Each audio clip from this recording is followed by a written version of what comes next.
Magandang gabi, pambungad sa ating newscast. Nag-walkout sa klase ang mga estudyante ng University of the Philippines ngayong Black Friday protest. Sumentro ang panawagan nila sa pagpapanagot sa mga nasa likod ng katiwalian sa gobyerno. Ang balitang A to Z ni Ace Cruz.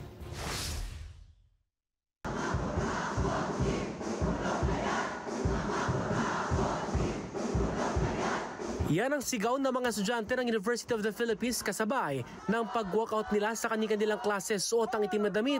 Pakikisa ito sa Black Friday protest para kondinahin ang isyu ng korupsyon sa bansa gaya sa flood control projects. President Marcos, I'm looking at you. Naniniwala kami na mula noon hanggang ngayon, tatak Marcos, tatak magnanakaw. Ganito na lang ang galit ng mga estudyante dahil damay dinaan nila ang universidad sa atrasadong konstruksyon ng ilang college buildings ng contractor umano ay mga construction company ng pamilya Diskaya. Actually, sa hearing po sa Senate, lumabas po na yung Cal Faculty Center at yung Cal Newer Building na 8 years na po yata na hindi natatayo, hindi binubuksan. Displaced po ang mga scholar ng bayan sa iba't ibang building. Gate ng mga estudyante, hindi lang umano sa public works talamak ang katiwalian.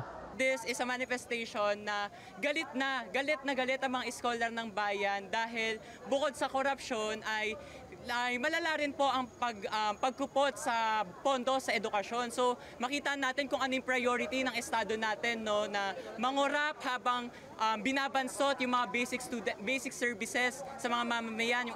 Sa gitna ng issue, nauna nang inihayag ni Senate President Pro Tempore Ping Lacson. So dapat gawin ng pamahalaan ng gobyerno ang lahat na magagawa para talagang walang cover up, parang lahat kung saan tayo makarating, logical conclusion. And I believe in the in the sincerity, in the political will ng presidente, unless proven otherwise. Nauna nang tiniyak ni Lacson na siyang Blue Ribbon Committee Chairperson na walang sasantuhin sa mga masasagasaang politiko at mapapatunayang sangkot sa anomalya. Matapos ang walkout, nagtipon ang mga estudyante ng UP sa labas ng Palma Hall para magsagawa ng maikling programa.